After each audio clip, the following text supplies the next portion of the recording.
Hello friends, मैं आपका mentor ए के सिंह और आज का जो टॉपिक है यानी कि हमारी पहली यूनिट का पांचवा पार्ट है। और इसमें आज सबसे इम्पोर्टेंट टॉपिक पे चल रहे हैं।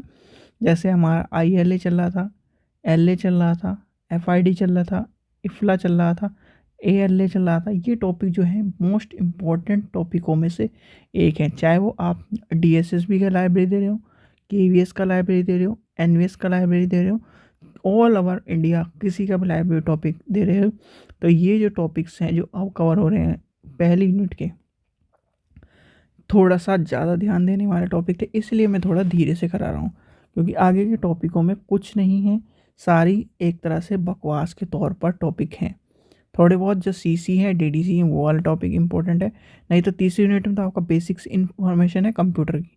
तीसरे में मैनेजमेंट है, management system, budgeting system, zero based budgeting. ये भी नॉर्मल टॉपिकों में मान के चलता हूँ। सिर्फ और सिर्फ पी पी डी एस और जीरो बेस बजट यानी जेड बी बी इम्पोर्टेंट है और कोई इम्पोर्टेंट नहीं आता उसमें। फिर लाइब्रेरी यूजेस है, लाइब्रेरी इंफॉर्मेशन सिस्टम है, ये आगे हमारे बुक्स के बारे में है। तो जो टॉपिक है ज़्यादातर क्वेश्चन जहाँ से आते हैं उसको टॉपिक को हम कर रहे हैं, तो इसलिए हमें थोड़ा ज़्यादा टाइम लग रहा है और थोड़ा ध्यान से भी हमें पढ़ना पड़ रहा है। तो चलिए, आज का जो टॉपिक है क्या है हमारा हमारा टॉपिक है आर आर एल एफ। और आर आर एल एफ किस में आता है? Formatting of the library and information science. यानी कि पांचवा जो टॉपिक है, यानी पांचवा promoters of library and information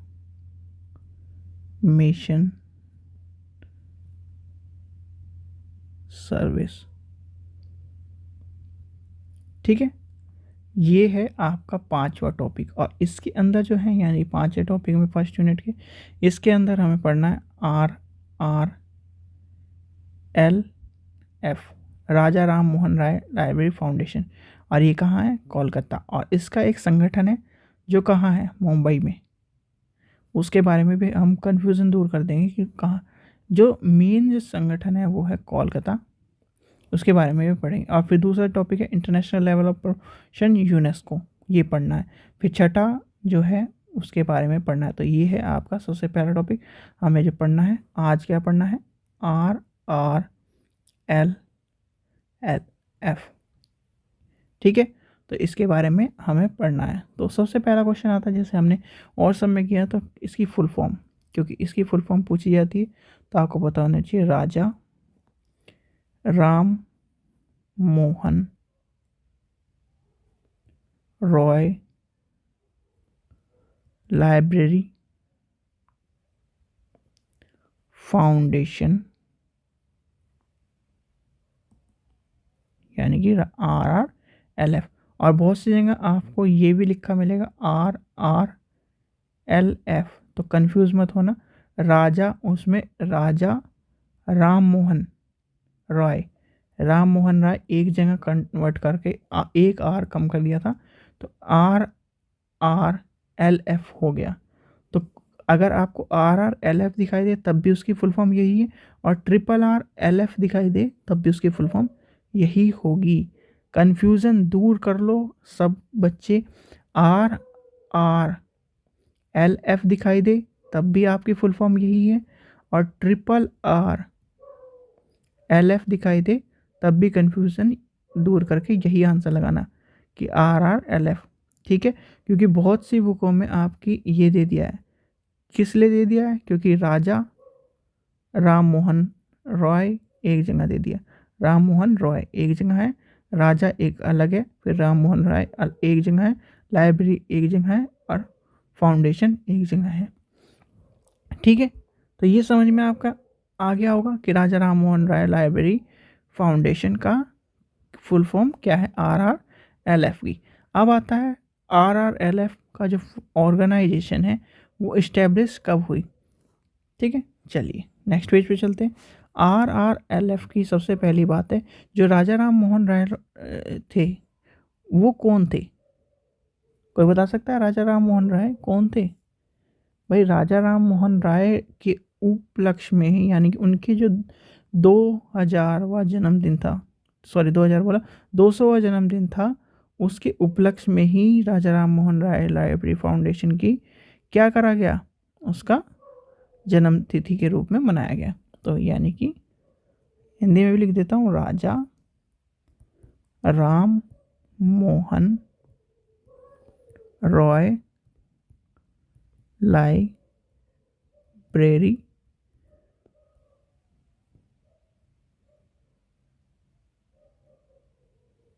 foundation, library foundation की स्थापना 1972 में मानव संसाधन विकास मंत्रालय के संस्कृति विभाग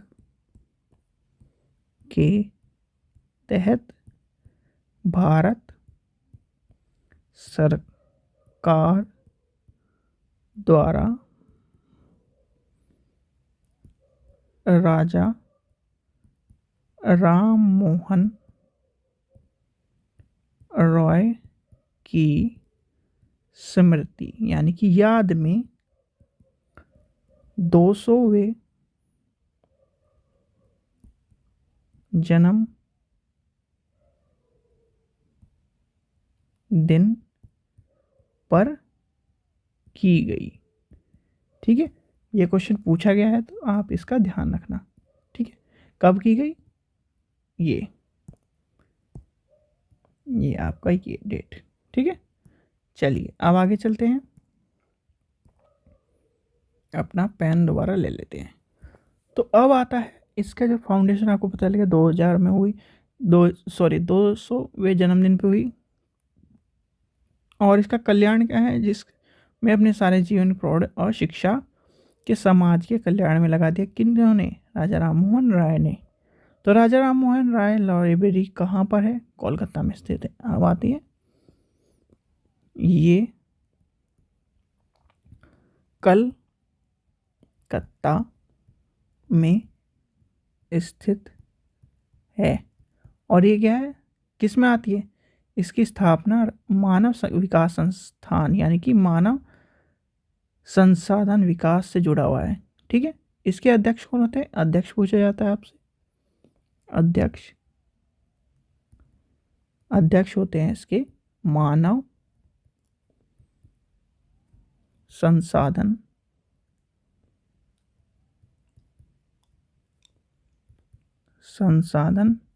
विकास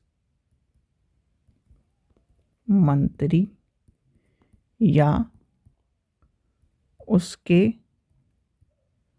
प्रतिनिधि होते हैं। अध्यक्ष द्वारा कार्य समीक्षा भी होती है, यानी अध्यक्ष। अब आपको पता चल गया अध्यक्ष कौन है, अध्यक्ष हमारे मानव संसाधन विकास के मंत्री या उसके प्रतिनिधि, जो वो चुनेंगे, जिन्हें द्वारा एक कार्य समीक्षा बनाई जाती है। अब इसी से रिलेटेड मैं आपसे एक क्वेश्चन पूछता हूँ, जैसे मानव संसाधन विकास मंत्री जो होंगे वो इसके अध्यक्ष होंगे, और प्रधानमंत्री यानी कि पीएम कौन सी यूनिवर्सिटी के वाइस चांसलर होते हैं। ये आप याद रखना, आपको हंसी मजाक में इंटरव्यू में पूछा जा सकता है अगर ये वाला क्वेश्चन उठा तो पीएम जो हैं कौन सी यूनिवर्सिटी के हैं वो कमेंट सेक्शन में ढूंढिए आप, और मुझे भी कमेंट सेक्शन में बताइए।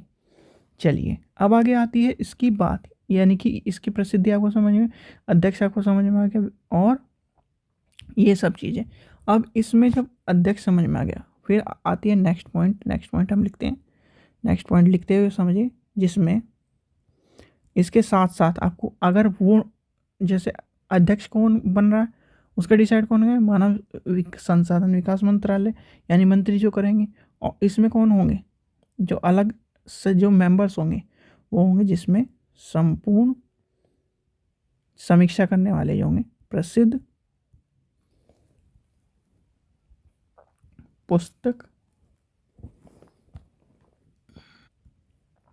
पुस्तकालय अध्यक्ष और पुस्तकालय वैज्ञानिक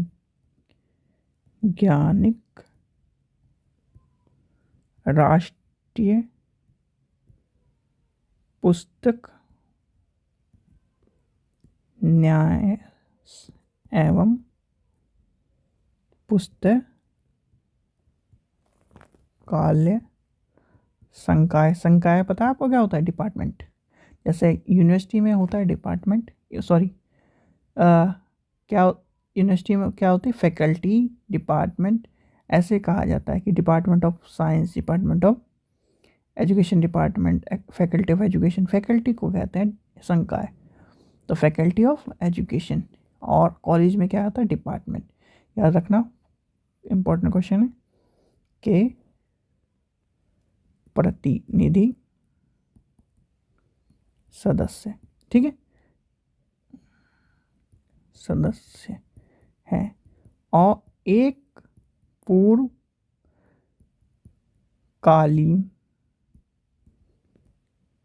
निर्देशक के अलावा 4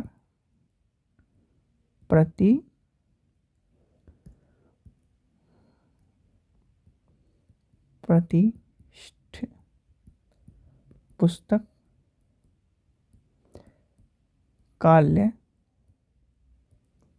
अध्यक्ष एवं मानव संसाधन विकास मंत्रालय के प्रतिनिधि भी इसके सदस्य हैं। और टोटल कितने सदस्य हैं? संस्थाएं के कार्यालय में कुल 22 सदस्य हैं। ठीक है, ये आप स्क्रीनशॉट खींच लीजिए, लिख के रख लीजिए, ये चीज़ें पूछी जाती हैं। ठीक है, अब आते हैं हम इसके जो उद्देश्य है वो क्या है। सबसे पहला उद्देश्य है कि पुस्तकालय आंदोलन, जो पुस्तकालय का मोटिव था उसका विकास करना, यानी उद्देश्य। सबसे पहला आता है पुस्तकालयों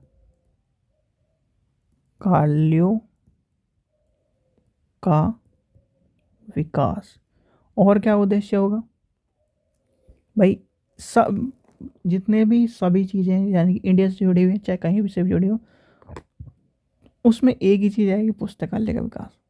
फिर आएगा विभिन्न राज्यों और पुस्तकालय अधिनियम पारित करने और अपनाने के लिए राज्य पुरस्कार प्रोत्साहन देना, यानी कि एक तरह से पुस्तकालय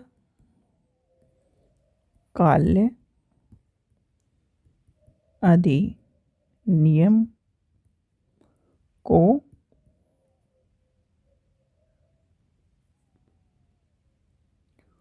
प्रोत्साहित करना। फिर क्या आता है? सार्वजनिक पुस्तकालयों को मोटिव बनाना, यानी सार्वजनिक पुस्तकालयों को बढ़ाना। फिर क्या आता है? और आता है पुस्तकालयों में तकनीकी सुधार करना, सहायता करना। ये सब चीज़ें आ जाएंगी इसके अंदर। फिर इसके कार्य आ जाते हैं। पुस्तकालय में सहयोग करना, यानी कि इस ये भी उद्देश्य में आ जाएगा, या फिर आप कार्यालय कुछ भी कह लीजिए। पुस्तकालय सीधे सीधे लिखते हैं सहयोगिता देना, यानी कि आप क्या करता है, आप जैसे कहते हैं ना कि एक फंड देना, फंड देने वाली बात भी पुस्तकालय में आ जाती है। पुस्तकालय सामग्री, पुस्तकालय पुस्तकों को चलाना, पुस्तकालय को चलाने के लिए बाल भवन और उसके जो आयोजन है उसको देना, ये सब चीज़ें आ जाएंगी इसके उद्देश्य, यानी कि ये सब चीज़ें आपको उद्देश्य में आ जाएगा। फिर आता है उसके क्या नाम, उसे एक तरह से बजटिंग देना, यानी कि बजट, ये सब चीज़ें, और सहायता करना, सहायता हमने लिख दी। तो ये सब हैं RRLF की मेन जो है, जो चीज़ें हैं वो सबसे इम्पोर्टेंट है हमारी फुल फॉर्म।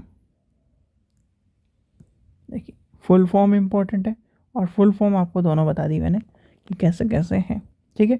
फिर आता है ये 1997 में हुए और 200वें जन्मदिन पर करा गया।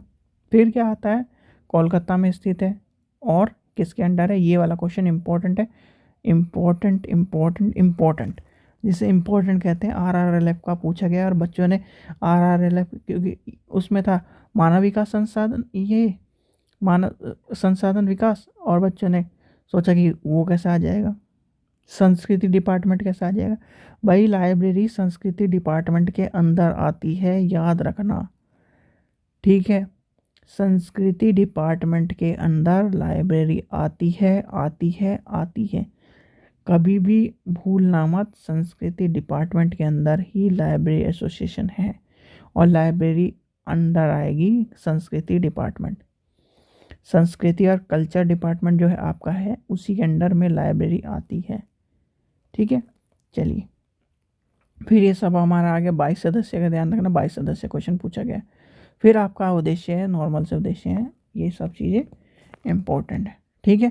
तो आपने RRLF पढ़ लिया, RRLF कहाँ है, कलकत्ता में है, कब आया वो पढ़ लिया, ये सब चीज़ें जो जो इम्पोर्टेंट चीज़ थी, जो एग्ज़ाम पॉइंट ऑफ व्यू से बताई गई, वो आपको मैंने बता दी है। फिर अगर आपसे पूछा जाए तो एक तरह से ये पूछा जा सकता है कि पुस्तकालय नीति जो है, राष्ट्रीय पुस्तकालय नीति जो थी, वो जो तैयार की थी, पुस्तकालय नीति का मसौदा तैयार करा गया था। तो RRLF में 1981 में BP वर्मा की अध्यक्षता में कार्य दल गठन किया था। इसका प्रमाण स्वरूप था पुस्तकालय सूचना प्रणाली में राष्ट्रीय नीति का प्रारूप तैयार करा गया था। और फिर क्या करा गया था, जिसके आधार में भारतीय संस्कृति विभाग के मसौदा नीति तैयार किया गया। चलो वो भी लिख देता हूँ मैं, वैसे पूछा नहीं जाएगा वो, ये भी लिख लेते हैं हम, क्योंकि कोई भी चीज़ इम्पोर्टेंट छूट नहीं जाए इन सब से, क्योंकि ये क्वेश्चन, ये जो टॉपिक चल रहे हैं इम्पोर्टेंट है। नीति, ठीक है। इसमें क्या हुआ, इसमें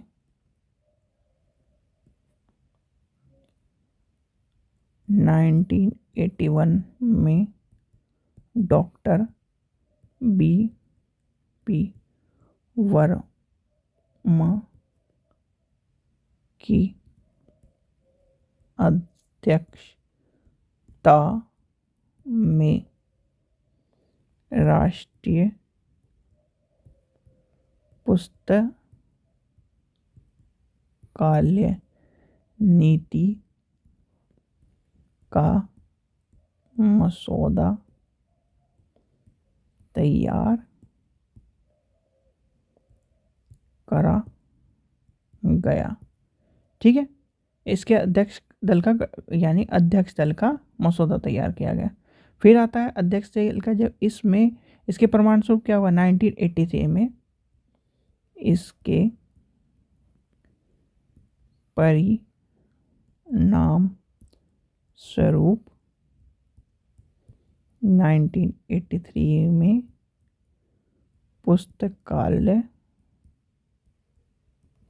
एवं सूचना प्रणाली पर एक राष्ट्रीय नीति का प्रारूप तैयार किया गया, जिसमें या जिसके आधार पर भारत सरकार के संस्कृति विभाग ने एक मसौदा नीति वक्तव्य जारी किया और इसकी समीक्षा डॉक्टर डी.पी. चट्टोपाध्याय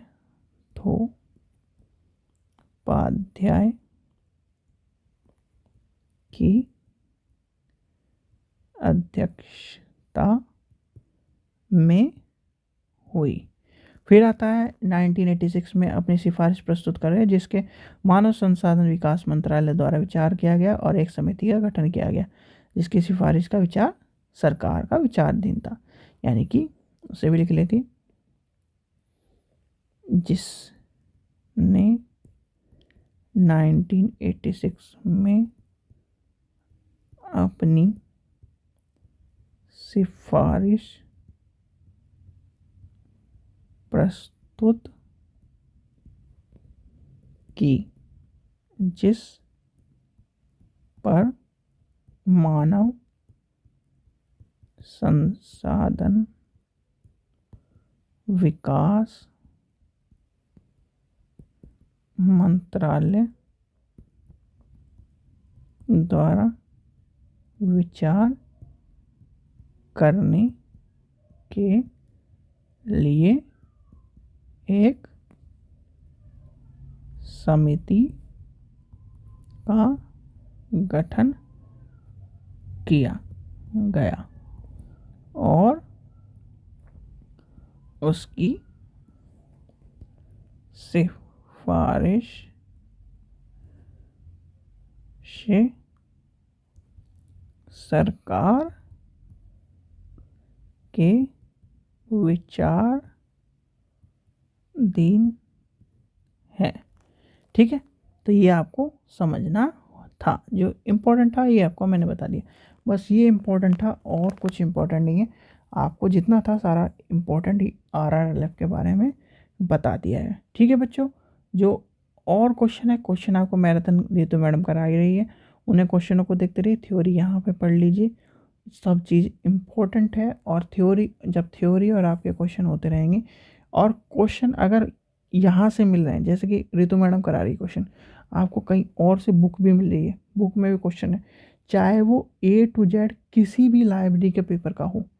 पहली बात तो मैंने रितु मैडम को सारे क्वेश्चन दिए हैं, वो सारे क्वेश्चन आपको करा रही हैं, चाहे वो कोई से भी लाइब्रेरी को सब्जेक्ट में या पेपर में आया हो, चाहे राजस्थान के में आया हो, चाहे KVS में आया, NVS में आया हो, किसी भी ऑल ओवर इंडिया में जहाँ से भी आया है वो करा रहा हूँ। क्योंकि लाइब्रेरी का सिलेबस कभी भी चेंज नहीं होता, क्वेश्चन कभी भी चेंज नहीं होते। 5 लॉज ऑफ लाइब्रेरी तो चाहे ऑल ओवर इंडिया में कहीं भी चल जाए, 5 लॉ ऑफ लाइब्रेरी रहेगा। इफला है तो इफला ही रहेगा, RRLF है तो RRLF ही रहेंगे। क्वेश्चन ऐसे उठाए जाते हैं लाइब्रेरी में, आपको कोई भी मिले, जहाँ से भी क्वेश्चन मिले सारे क्वेश्चन पढ़ो, थ्योरी पढ़ो। थ्योरी ये कराई रहा हूँ मैं सिलेबस टॉपिक बाय टॉपिक, और क्वेश्चन आप सारे उठा लो, पढ़ते रहो जिससे आपको सारे याद रहें। ठीक है, चलिए बच्चे, आशा करता हूँ आपको वीडियो पसंद आई। वीडियो पसंद आई तो लाइक करें, चैनल को सब्सक्राइब करें और वीडियो को ज़्यादा से ज़्यादा शेयर करें। आप वीडियो को देखते हैं, एक तो चैनल को सब्सक्राइब नहीं करते, दूसरा वीडियो को शेयर नहीं करते। शेयर करो तभी तो आप दोस्त भी पढ़ पाएंगे। और लाइब्रेरी का मतलब ही क्या है, लाइब्रेरी भाई, पहली बात तो हमें लाइब्रेरी को कोई समझता नहीं है, और हम अगर कोई हमारा भाई या बहन इस तरह के काम करे, आप उनका भी सहयोग नहीं करते, तो आप सहयोग करोगे तभी तो लाइब्रेरी का नाम ऊंचा होगा और लाइब्रेरी का नाम ऊंचा होगा, और आप ये कह सकोगे हमारा भी कोई भाई या बहन इस तरह के वीडियो बना के हमारा मोटिवेशन कर रहा है। तो चैनल को सब्सक्राइब करके, ठीक है बच्चों, चलिए, थैंक यू।